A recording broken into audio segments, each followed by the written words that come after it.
Depuis de nombreuses années, la mise en pratique du concret au service des apprentissages est initiée dans des pays qui caracolent en tête des meilleurs enseignements dans le monde.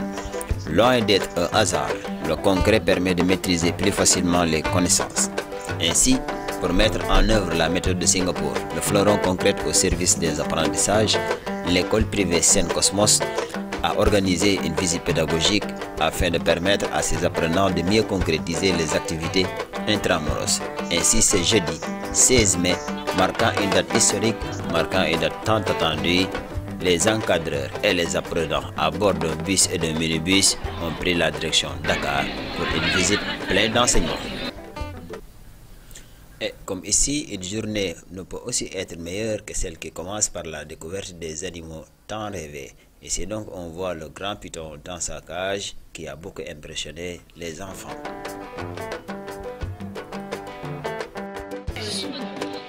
C'est good.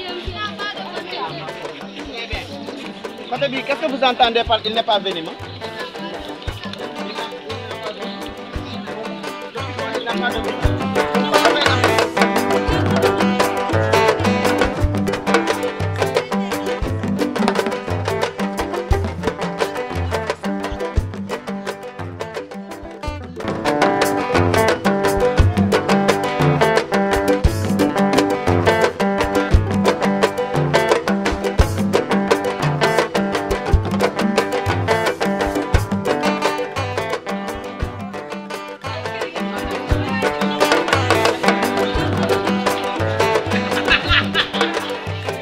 Dans une ambiance très contractée, loin des quatre murs, les enseignements continuent. Et ici donc, les élèves sont face à une hyène, l'hyène tant caricaturée, l'hyène donc tant dénigrée par beaucoup de poètes africains, surtout Léopold Sédar Senghor, et enfin découverte par les élèves.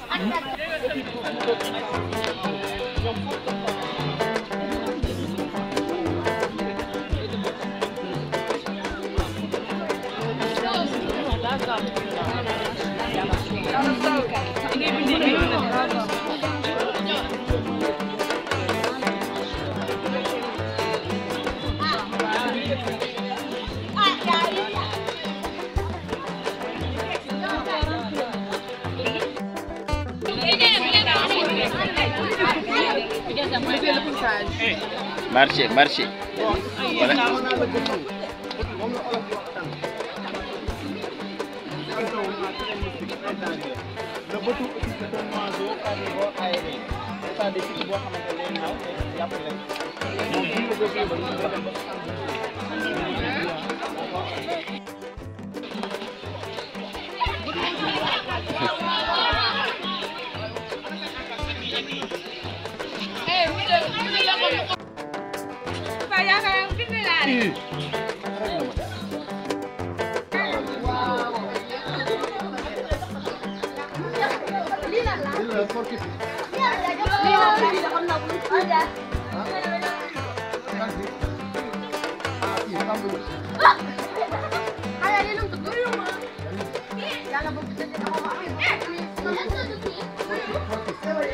Jangan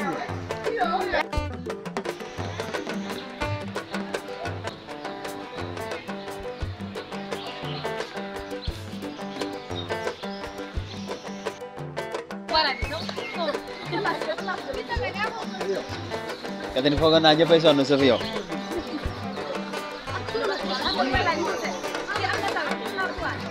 Fii est-ce que mel ni ci kanam ci biir fii moom je ne pense pas de. Approchez-vous là-bas du guide. Jege leen fële waa ji li di expliquer ngeen mën a bind. Approchez-vous du guide fii da ngeen gis mais dana xam waa ji li may wax. Petit, on s'approche du guide. Allez, attends, on marche. Marchez. Marchez, marchez.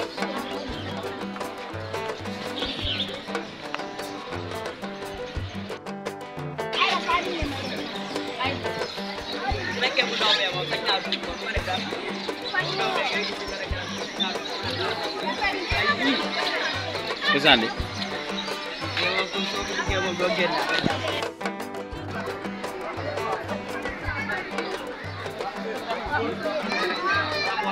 Ah?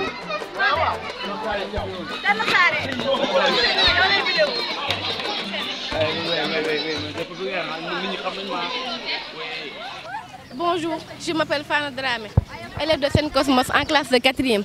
Nous remercions vraiment M. Ndiaye parce que grâce à son soutien, la sortie a été 100% réussie. Donc pour cela, nous avons visité le parc de Hann. Nous avons vu beaucoup d'animaux. Ensuite, lion rayé, lion tacheté, le lion qui s'appelle Matar, le vautour, l'Autriche, des crocodiles et le python de Seba. Et maintenant, nous nous trouvons au monument de la Renaissance. Nous n'avons pas encore visité le monument de la Renaissance. Je vous enverrai les autres détails. Bisous. Bonjour, c'est camarades. Je me nomme Fatou Kinesek, je suis élève en classe de 3e, Sen Cosmos. Notre directeur s'appelle Sem Diouf. Voilà, on est venu ici pour dire qu'on a organisé une sorte pédagogique. On a visité le parc zoologique, on a vu des serpents, on a vu des lions, voilà. On est content, voilà. On a bien mangé, voilà. On remercie tous nos profs et le notre principal aussi, Pandiaï. Voilà, merci. Bonjour, je me nomme Harim Ban, je suis le président du gouvernement scolaire. Je fais la classe de 3e, Sen Cosmos. Aujourd'hui, nous sommes là pour notre sortie pédagogique à Dakar. Pour notre sortie pédagogique organisée par notre école, on a visité le monument, le parc zoologique. Vraiment, franchement parler, nous sommes vraiment contents. Merci. Élèves en classe de 3e, nous sommes là pour notre sortie pédagogique. Nous avons déjà visité le parc Hann. Nous sommes au monument de la Renaissance. Il y a des serpents, il y avait des serpents, des lions et des lions, des hyènes, des singes, des vautours. Nous félicitons Pandiaï parce que c'est grâce à son aide que nous sommes là. Merci.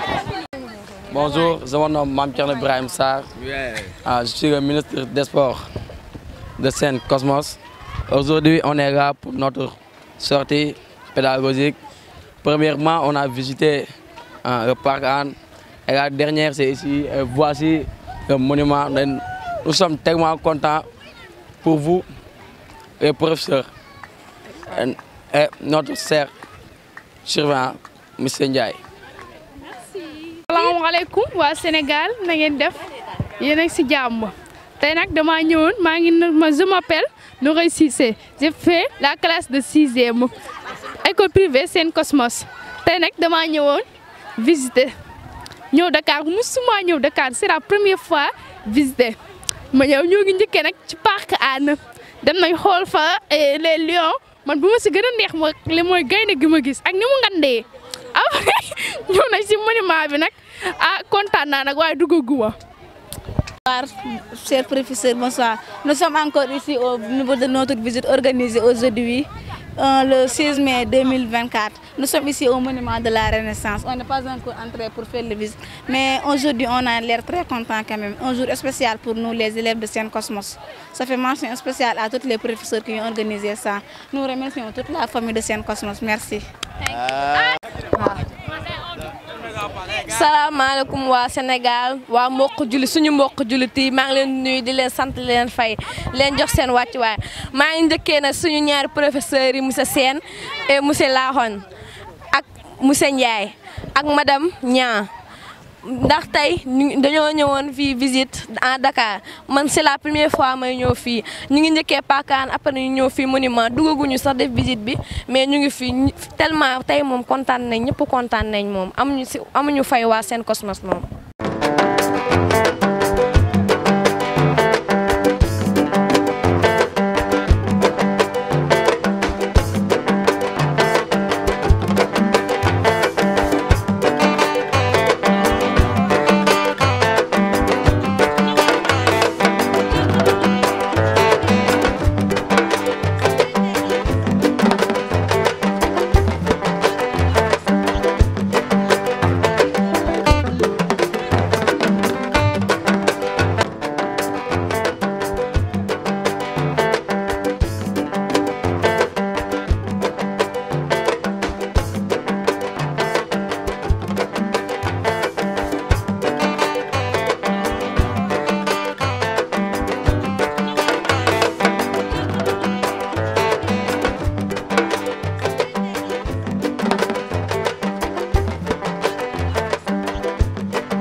niveau de mesure donc koy wàccee tuuti rek ma comprendre li ngay wax niveau bee kawe architecture et on ça me va que les bâtisseurs wax na dara doon.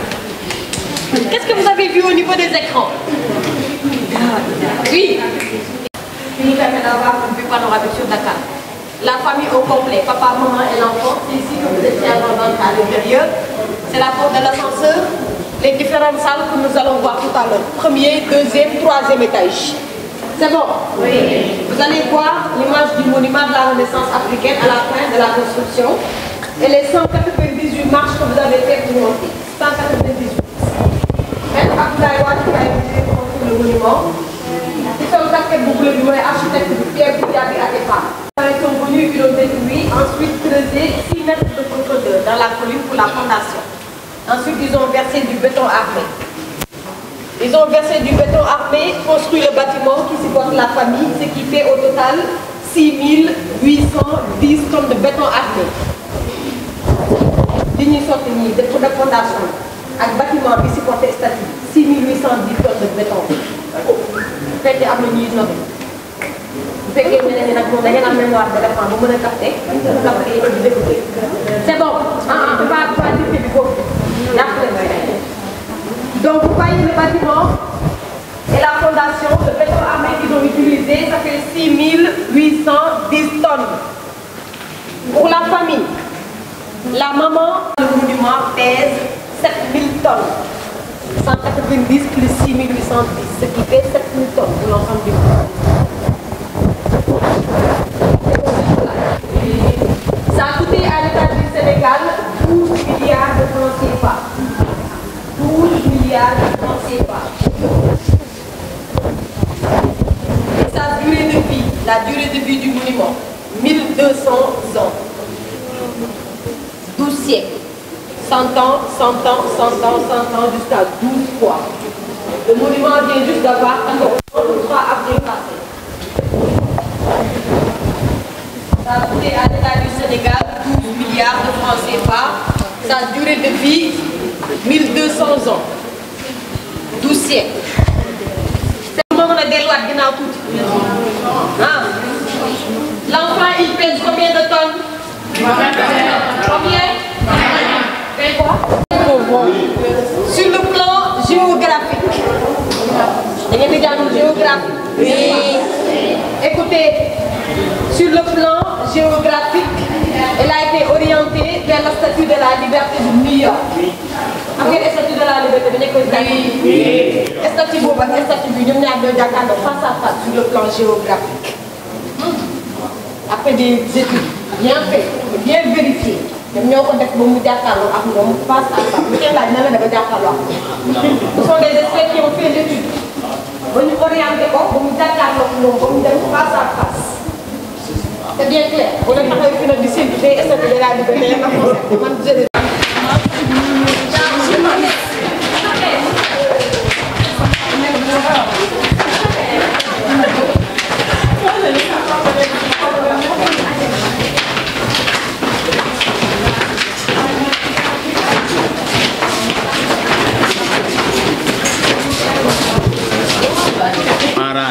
rang. Un rang. Entrez dans les rangs. Un rang. Un rang, mettez en groupe, un rang.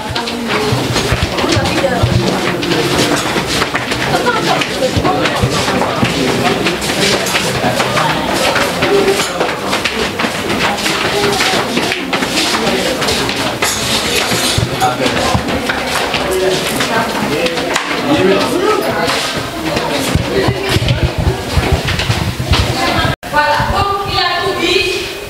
C'est une salle que l'on peut organiser beaucoup d'activités. C'est ce qu'on appelle une salle polyvalente. D'accord? Donc vous commencez ici, c'est une salle de conférence de presse. C'est aussi une salle de séminaire, en même temps une salle d'exposition. Ce que nous avons là, c'est ce qu'on appelle une exposition. Donc lorsqu'on a des conférences ou des séminaires, on déplace les statues. Si c'est fini, on les remet en place. On l'a dit, on est obligé de les toucher parce qu'ils ne sont pas fixés. Ça va tomber sur quelqu'un. Donc tous ces statues ici ont été faits par un artiste sénégalais du nom de Djibril Goudiaby qui s'intitule Mémoire d'Afrique. Dans cette exposition, il nous fait la représentation de grandes personnalités et de quelques groupes ethniques de l'Afrique. Ici, nous avons 3 guerriers là. Le premier représente l'Afrique du Sud, c'est le Zoulou. Au milieu, c'est le Dogon du Mali. Et là, nous avons le Maasai au Kenya. C'est bon? Ici, qu'est-ce qui a été représenté là? Quel pays? L'Égypte. Bien visible. Avec les 2 pharaons sur le côté, la reine au milieu. Derrière ici, nous avons la princesse. Les 3 qui sont là au milieu, qu'est-ce qu'ils représentent? Les soldats. Ce sont des soldats. Donc ils représentent les tirailleurs sénégalais qui sont là. Les 4 qui sont alignés devant là-bas. Ay kilifa yu mag la yu nekkal aada ak cosaan, ce sont des chefs traditionnels. Merci. Yéen ñaar ñoom noonu bokk comme góor bu wàcc benn moom. Bu deyal. Donc le premier représente le Sénégal, donc ici c'est le manding pour le saucer avec sa dora qui représente les griots. Celui avec le masque sur le visage, c'est le Bassali qui se trouve au niveau de Kédougou. Bassali, je ne sais pas, voilà, donc ça c'est juste un déguisement lors des manifestations culturelles, comme les initiations. Vous faites que vous n'êtes pas en solo, il y a des traditions, donc eux, ils s'habillent comme ça. Celui qui est assis là derrière, ce qu'on tabouret, c'est le sage du village. Donc d'après l'artiste, signe de respect pour lui parler. C'est pas à lui de se retourner. C'est pour ça qu'il montre le dos. C'est à lui de faire le tour pour lui parler. D'accord? Si on voit les corps, vous guettez sur le monde là. Maman. Il faut être respecté. Les 2 lutteurs ici représentent qui? Quel groupe ethnique? Je vous ai dit. Vous regardez ceux qui sont de l'autre côté, on passe de l'autre côté. Aïe. Mouvement et en silence. Parce que nous avons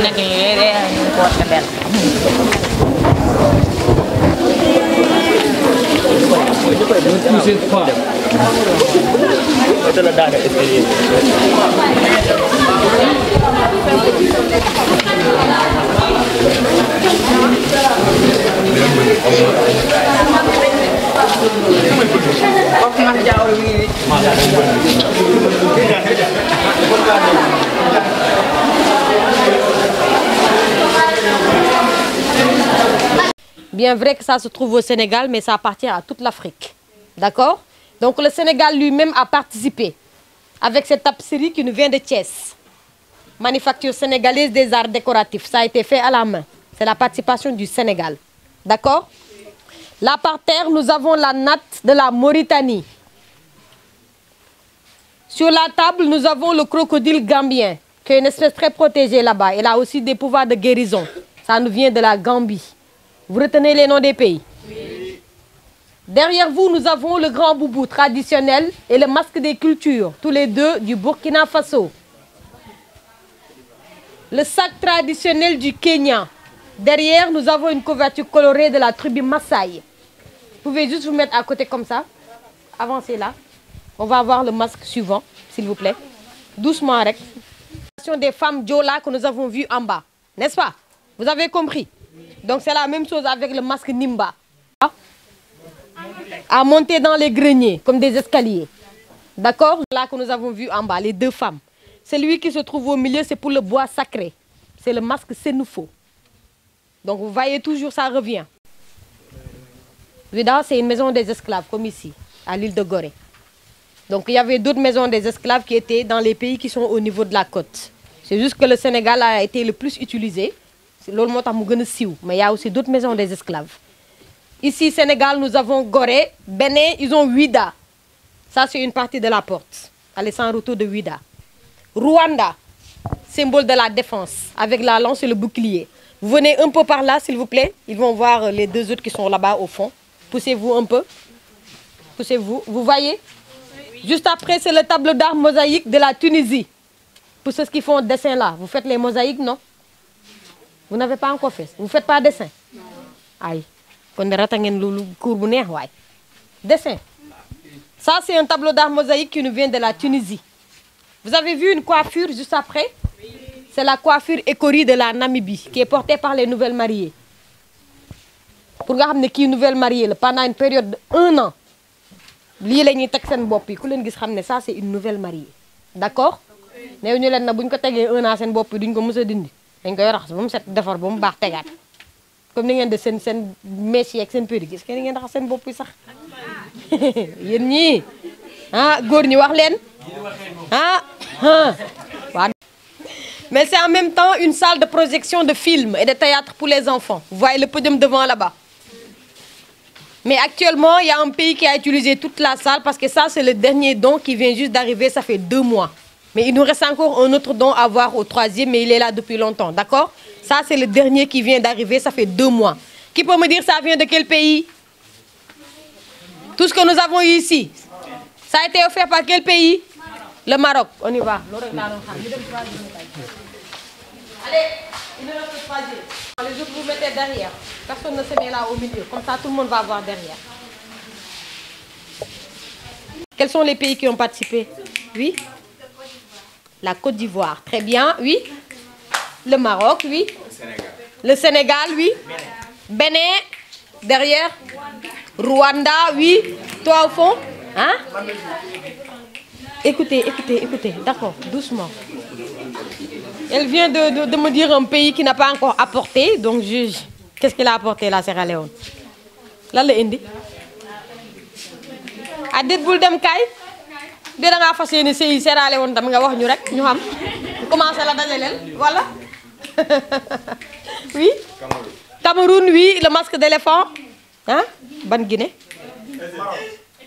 Ban Guinée. Il y a 3 Guinées, hein? Attendez d'abord, attendez. Ban Guinée. Eh ouais, non, Samba.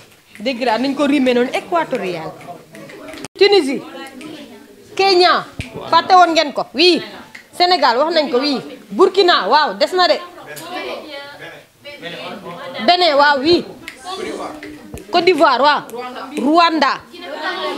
Jeena. C'est fini? Oui. Qu'est-ce qui reste? Cap-Vert. Vraiment, vous êtes incroyable, quoi. D'accord. Donc ici, nous sommes au niveau du 3e étage, dans la salle du trône ou bien celle du roi. D'après vous, à qui appartient un trône? Oui?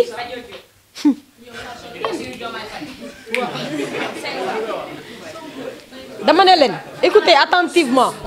D'après vous, à qui appartient un trône, j'ai bien dit? Un trône. Oui? C'est bon? Oui. Derrière, c'est l'image du monument. Qui peut me donner juste une information sur le monument, s'il vous plaît? Par rapport à ce qu'on a dit en bas. Une information que quelqu'un connaît, oui? De quoi parle le bras? D'après toutes les informations que je vous ai données en bas.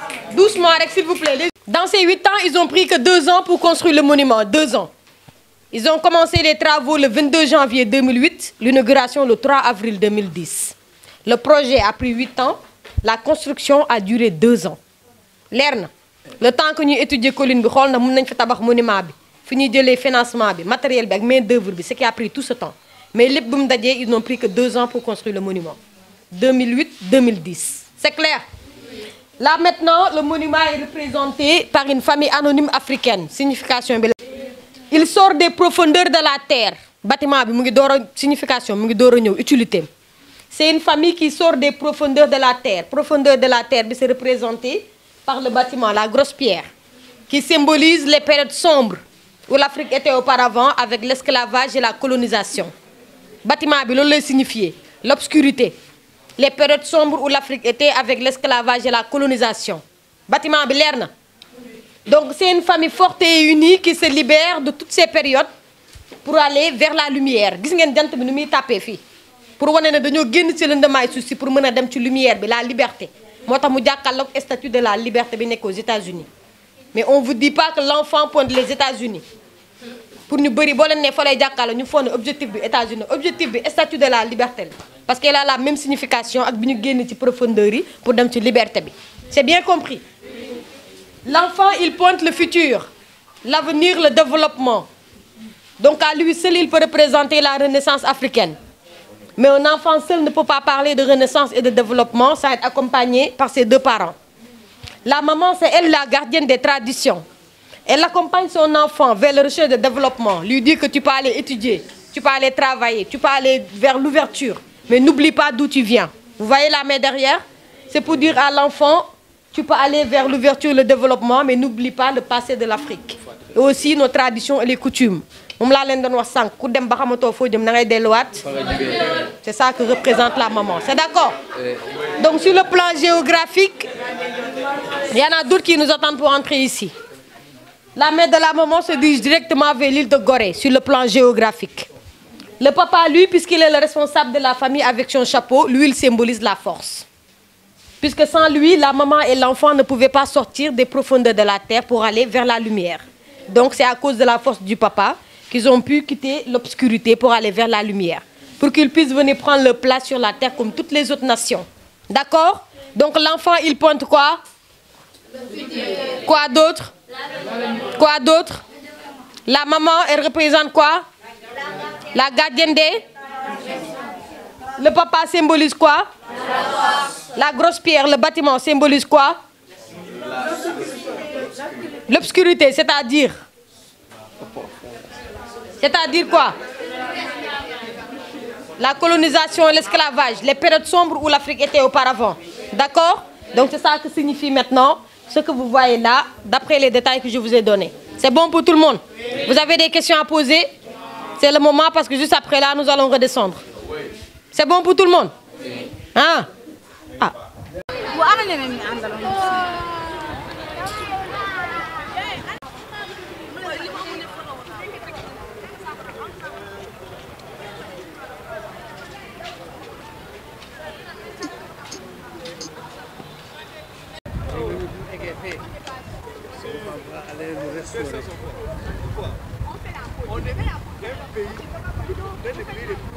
Assalamualaikum waa Sénégal waa diaspora maa ngi leen di nuyu ku nekk sa tur ak sa sant maa ngi leen di wax tey dañoo demoon sortie pédagogique dem nañ parc Hann jóge fa ñëw fii ñu naan monument de la Renaissance tey nag moom lekk yi doy na naan bi doy na sortie bu neexee ni moom mësuñu koo am te tamit dañuy santaale Pa Ndiaye suñu professeurs yi ñëw kontaan nañ bu baax. Nous avons une... Monsieur Sen, on vous remercie de l'idée que vous avez eue, toi et Monsieur Lacon, d'aller à Dakar, de visiter le parc de Hann et le monument de la Renaissance. Vraiment, vraiment, ça a été extraordinaire. Moi, je n'ai jamais allé au parc de Hann, ni au monument de la Renaissance. J'ai fait vraiment 198 escaliers, mon cœur a failli arrêter. Vraiment, c'est spécial. C'est spécial. J'ai fait une découverte que j'avais appris au CM2, que je n'ai jamais vue. Les jumelles mamelles, j'entendais, j'ai récité la leçon, mais je n'ai jamais vu. Vraiment, aujourd'hui, j'ai découvert le monument de la Renaissance avec sa jumelle. Machallah, j'ai vraiment aimé. Et le milieu a été vraiment, vraiment, vraiment joli. Un bon climat à Dakar, vraiment. Je suis très content. Je vous remercie. En premier temps, le directeur général de notre coordonnateur, M. Ndiaye, qui est aussi notre doyen, et l'ensemble aussi des professeurs encadreurs. Mais sans oublier aussi les élèves, vraiment, qui n'ont ménagé aucun effort pour la bonne réussite de l'événement. Et nous souhaitons que l'année prochaine sera meilleure, Inch'Allah. Merci beaucoup. Bonsoir. L'école privée Saint-Cosmos vient d'effectuer une sortie pédagogique donc, à Dakar, plus précisément au parc zoologique de Hann et au monument de la Renaissance africaine.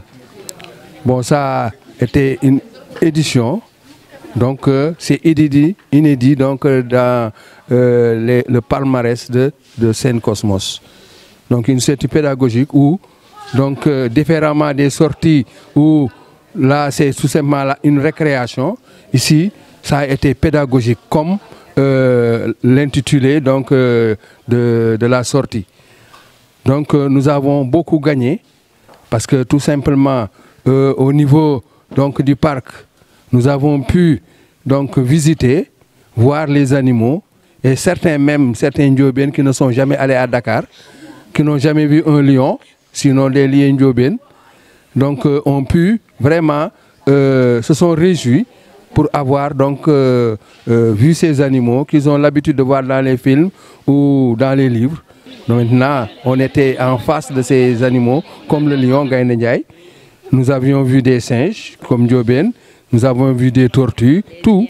Donc vraiment, nous avions donc une randonnée où il y avait tous les animaux qu'on avait, l'hyène qui était vraiment indiscipliné.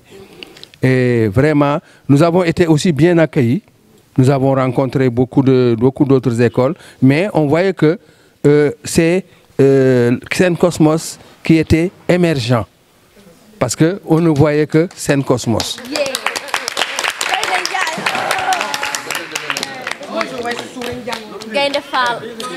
Donc après le parc, nous sommes allés donc, au monument de la Renaissance africaine.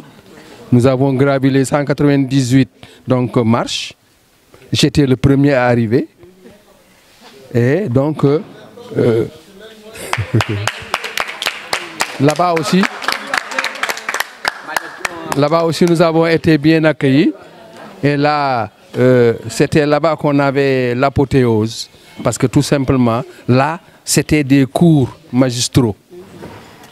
Donc, tout a été expliqué concernant donc, la bâtisseuse. Tout ce qui s'est passé depuis le début donc, de ce monument, depuis l'idée de Ablaye Wade, le président Ablaye Wade de 2002, et donc jusqu'à la construction en 2 ans, de 2008 à 2010. Et l'inauguration, vraiment qui a rassemblé pratiquement tous les pays d'Afrique, la majeure partie des pays d'Afrique.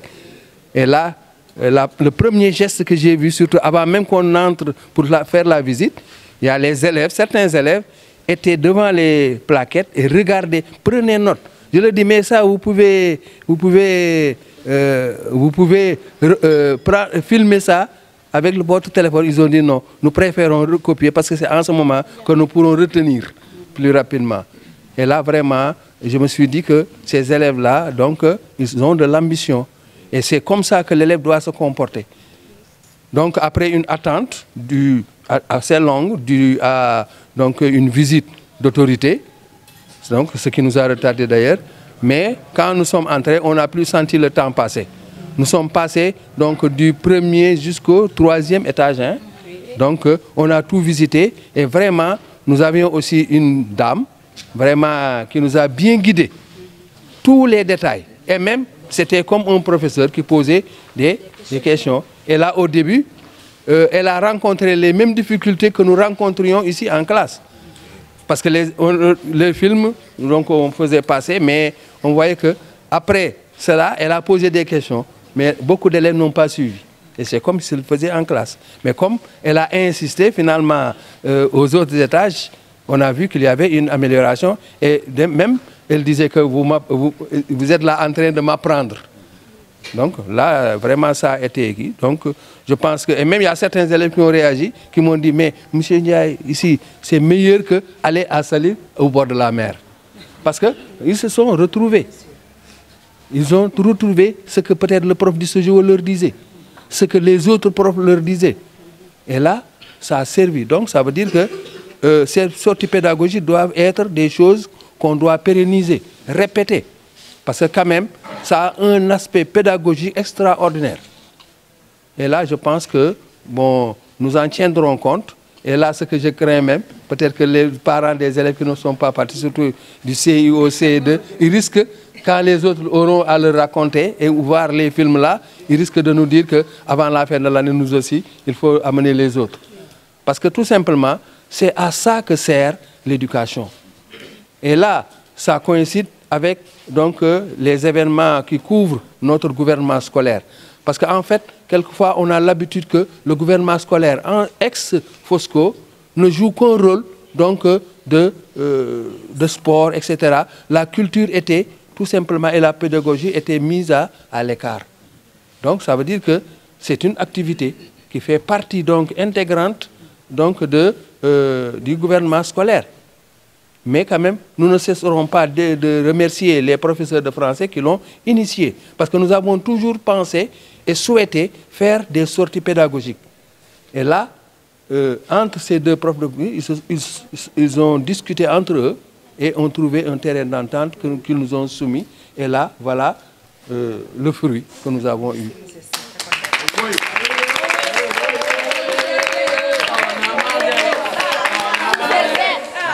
Et là, je pense que... Et là, on voit que les écoles privées donc, sont assez nombreuses, mais ne se ressemblent pas. Saint Cosmos donc, se distingue des autres écoles privées. C'est pour cela que les parents, donc, nous les remercions d'avoir choisi donc, Cosmos donc, pour la réussite de leurs enfants. Voilà, je vous remercie.